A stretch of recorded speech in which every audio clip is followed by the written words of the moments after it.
తాకట్లో ఉన్న మీ బంగారాన్ని విడిపించి ఆ రోజు ఆన్లైన్ రేటుకి కొంటాం. Sharma gold company. నమస్కారం, శ్రీమాత్రే నమః.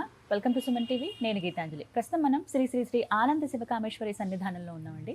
మనతో పాటు ఉన్నారు పీఠాధిపతులు శ్రీ శ్రీ శివకామేశ్వరి ఆనందమయ్య అమ్మ.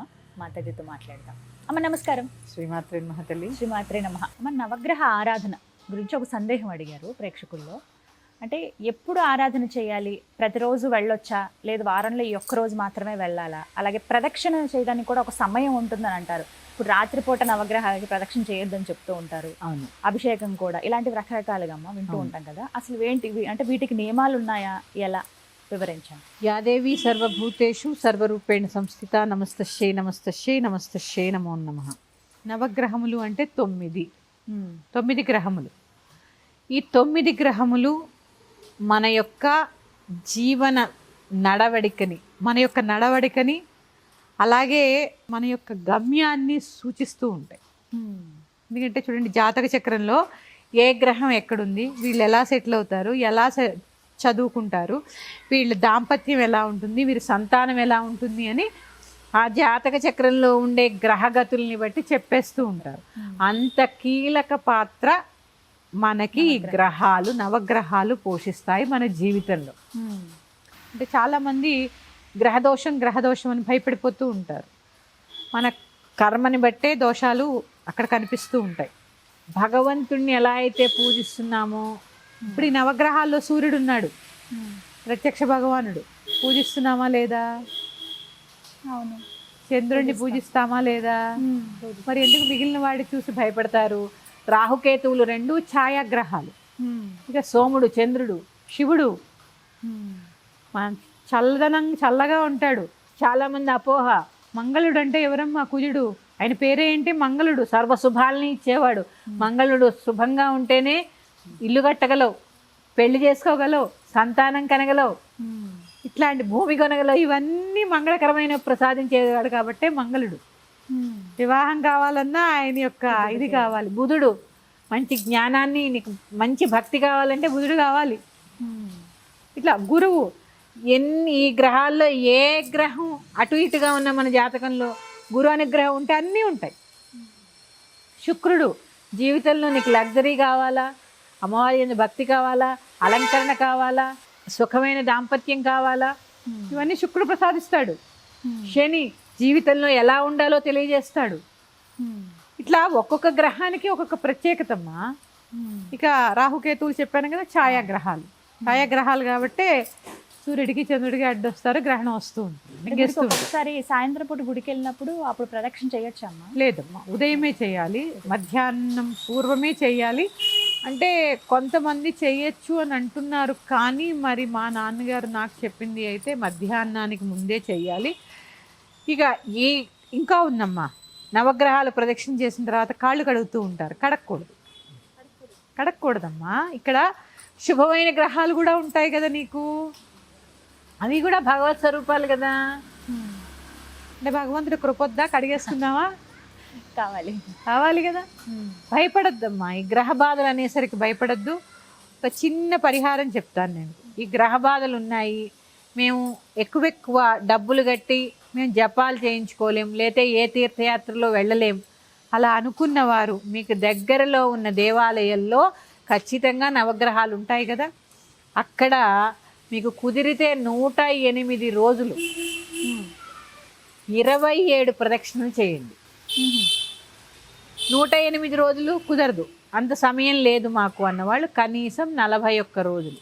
41 రోజులు కూడా కుదరదండి, మాకు అంత సమయము లేదన్న వాళ్ళు 27 రోజులు. ఈ 9 సంఖ్య కదమ్మా, ఆ 9 సంఖ్యకి చాలా ప్రాముఖ్యత. కాబట్టి ఇలా ప్రదక్షిణాలు చేసుకుంటూ ఒక శ్లోకం చెప్తాను, ఆ ప్రదక్షిణ చేసుకున్నంతసేపు చక్కగా చదువుకుంటూ ప్రదక్షిణ చేసుకోండి. ఆదిత్యాయ సోమాయ మంగళాయ బుధాయ చ గురు శుక్ర శనిభ్యశ్చ రాహవే కేతవే నమః. ఆదిత్యుడు, సోముడు, మంగళుడు, బుధుడు, గురుడు, శుక్రుడు, శని, రాహువు, కేతువు 9 మంది ఉన్నారు కదా. చక్కగా ఈ శ్లోకం చదువుకోండి, 27 ప్రదక్షిణాలు చేయండి. లేదా మీ ఇష్టం, 108 చేయగలిగితే ఇంకా లేదా కనీస పక్షం 27 మాత్రం ఖచ్చితంగా చేయాలి. చాలామంది 9 అంటారు కానీ 27 అనుకోండి, ఎందుకంటే మనకి 27 నక్షత్రాలు కదా. చక్కగా చేసుకోండి. భగవంతుడి దర్శనం చేసుకొని చక్కగా నవగ్రహాలకు ప్రదక్షిణ చేసుకుని ఇంటికి వెళ్ళిపోవడం. కాళ్ళు కడుక్కోవడం అంటే ఒక్కొక్కళ్ళు ఒక్కోలా చెప్తారమ్మా. మా నాన్నగారు నాకు చెప్పిన పద్ధతి అయితే ఇది. కాళ్ళు కడుక్కోవడము ఇలాగ ఏం అవసరం లేదు. చక్కగా ప్రదక్షిణ చేసేసుకుని వెళ్ళిపోండి.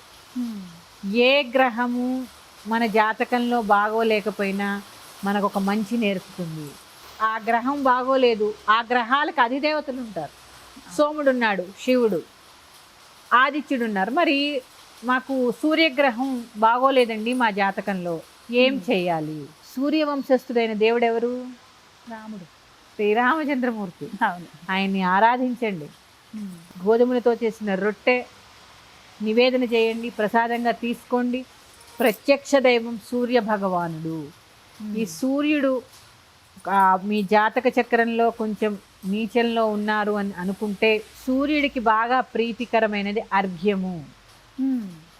ఉదయమే లేచి, సూర్యోదయాత్ పూర్వమే లేచి స్నానాదులు పూర్తి చేసుకుని సూర్యుడు ఉదయిస్తున్న సమయంలో రాగి చెంబుతో నీళ్లు తీసుకుని అందులో కొన్ని ఎర్రటి అక్షింతలు, ఒక ఎర్ర పువ్వు వేసి ఆయనకి అర్ఘ్యం వదలండి చక్కగా. మిత్ర రవి సూర్య భాను ఖగ పూష్ణ హిరణ్య గర్భ మరీచ ఆదిత్య సవిత్రు అర్క భాస్కరేభ్యో నమః అనే శ్లోకాన్ని స్మరిస్తూ ద్వాదశాదిత్యులమ్మా. ద్వాదశాదిత్యులు ఉన్నారు మనకి, 12 మండలాలు, సూర్యమండలాలు. ఈ శ్లోకం చదువుకుంటూ అర్ఘ్యం వదలండి. ఇందాక చెప్పామే పితృదోషాలు ఉన్నారు, ఇంకా ఈ సూర్యుడికి అర్ఘ్యం వదులుకోవడం ద్వారా ఇలాంటివి కూడా నశిస్తాయి. అలాగే తర్వాత సోముడు శివాభిషేకం, మంగళుడు ఆంజనేయ స్వామి మంగళవారం, అలాగే అమ్మవారు, తర్వాత బుధుడు విష్ణుమూర్తి, గురుడు. ప్రత్యక్షంగా మీకు ఎవరైనా భౌతికంగా గురువు ఉంటే చక్కగా వెళ్ళి సేవ చేసుకునే ప్రయత్నం చేయండి. గురువుల్ని వాడుకోకండి, ఎందుకంటే ఒక్కొక్క సాంప్రదాయంలో ఒక్కొక్క గురువుది ఒక్కొక్క పద్ధతి అమ్మా. ఎవ్వరు తక్కువేమీ కాదు, ఎవరిని మనం తక్కువ చేసి మాట్లాడవలసిన పని లేదు. గురు నింద చాలా పాపం, ఇది ఒకటి గుర్తుపెట్టుకోండి. గురువుల్ని విమర్శించడం, గురు నింద చేయడం మహాపాతకం. ఎవరి సాంప్రదాయంలో వాళ్ళు ఉన్నప్పుడు వాళ్ళ సాంప్రదాయం ప్రకారం వాళ్ళు గురువులు చెప్పింది వాళ్ళు పాటిస్తూ ఉంటారు. గురువుల్ని మనము నిందించడం అనేది మహాపాతకం, ఇది గుర్తుపెట్టుకోండి. మనకందరికీ ఆది గురువు దక్షిణామూర్తి దత్తాత్రేయుడు. చక్కగా వారి పూజ చేసుకోండి. ఇక శుక్రవారం అమ్మవారు కదా, అమ్మవారు మనకి లలితా సహస్రనామం చదువుకోండి. అమ్మవారు లలితా సహస్రనామం చదువుకుంటూ ఉంటే శుక్రుడు చక్కగా వింటాడు మాట. అలాగే రాహువు కూడా దుర్గాదేవి, దుర్గా ఏదో ఒక నామం చేసుకోండి. అట్లాగే కేతువు గణపతి, గణపతి ఆరాధన చేయండి.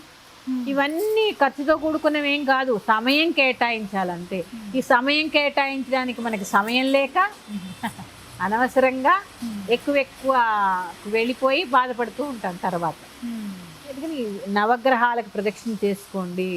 చక్కగా మీ జాతక చక్రం బ్రాహ్మణులకి చూపించి ఏ గ్రహం అయితే మీ జాతకంలో కొంచెం నీచంగా ఉందో, సూర్యుడు అనుకోని చెప్పానుగా, 1 కిలోంపావు గోధుమలు, ఒక వస్త్రము, ఇంత దక్షిణ పెట్టి ఒక బ్రాహ్మడికి దానం ఇవ్వండి. ఆయన ఏం చెప్తే అది. కొంతమందికి జపాలు అవసరం అవుతూ ఉంటాయి, కొంతమందికి దానాలు అవసరం అవుతూ ఉంటాయి. ఇట్లా మీ స్తోమతిని బట్టి చక్కగా చేసుకుంటూ ఉండండి. మళ్ళీ 2 శ్లోకాలు నేను చెప్తాను. ఆదిత్యాయ సోమాయ మంగళాయ బుధాయ చ గురు శుక్ర శనిభ్యశ్చ రాహవే కేతవే నమః. ఇది నవగ్రహ శ్లోకం. ఇక సూర్యమంత్రం. మిత్ర రవి సూర్య భాను ఖగ పూష్ణ హిరణ్య గర్భ మరీచ ఆదిత్య సవిత్రర్క భాస్కరేభ్యో నమః. ఈ శ్లోకం కూడా చదువుకోండి. చక్కగా మనకు ప్రత్యక్ష దైవం తెల్లారి లేవగానే నమస్కారం చేసుకుని కాస్త అర్ఘ్యం వదులుకోండి. స్త్రీలు కూడా వదలచ్చు నిస్సందేహంగా. మళ్ళీ ఆడవాళ్ళు వదలచ్చా, ఆడవాళ్ళు వదలకూడదన్నారండి. నేను చెప్పానుగా, నిస్సందేహంగా సూర్యుడికి అర్ఘ్యం వదులుకోండి.